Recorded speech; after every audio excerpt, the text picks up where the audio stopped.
I always thought betrayal would come quietly, like whispers behind closed doors. But in my case, it came crashing down with the kind of force you can never forget. My wife didn't just cheat on me, she cheated with my own brother. And what followed was so twisted, it ended with both of them lying in hospital beds. It began with small changes. My wife, Emily, suddenly started dressing up more often, spending hours on her phone, and avoiding intimacy with me.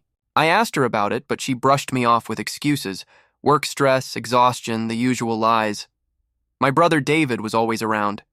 He'd drop by to check in, help Emily with errands when I was working late, and I naively thought he was just being supportive. I trusted them both more than anyone. That trust was the dagger they used to cut me open. The first real sign came when I noticed medication bottles in Emily's purse. Antibiotics, the kind prescribed for sexually transmitted infections. When I asked her about them, she snapped. "It's none of your business."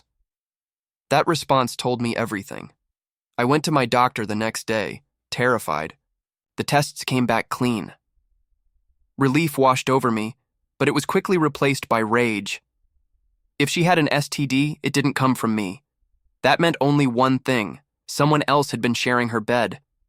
And then one night, the truth exploded. I came home earlier than usual, and as I walked through the hallway, I heard voices. Her voice, breathless, and a man's voice I knew better than my own. David, my brother. I pushed open the door and saw them together. My blood boiled, but what struck me most was their complete lack of shame. Emily pulled a blanket around herself and shouted, "You weren't supposed to be here!" David just sat there, silent, like a child caught stealing.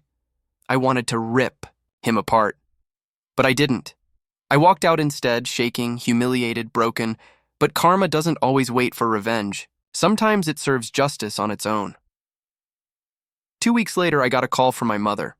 Both Emily and David were in the hospital. My first reaction was panic, but when I learned the reason, my panic turned to grim satisfaction. They had both been admitted for severe infections, complications from untreated STDs.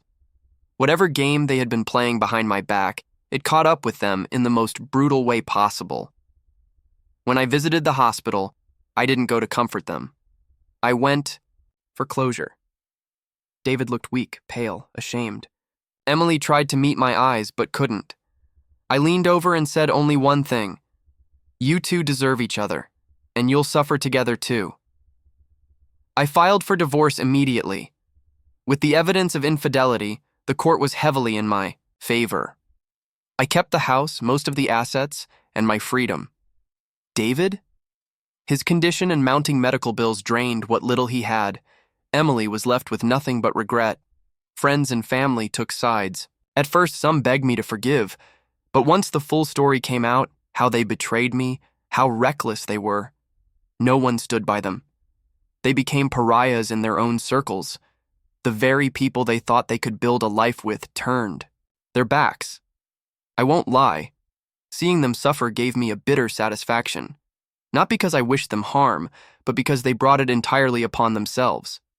They didn't just betray me, they destroyed themselves in the process. As for me, I rebuilt, slowly, painfully, but stronger than before. I learned that sometimes revenge doesn't need your hand.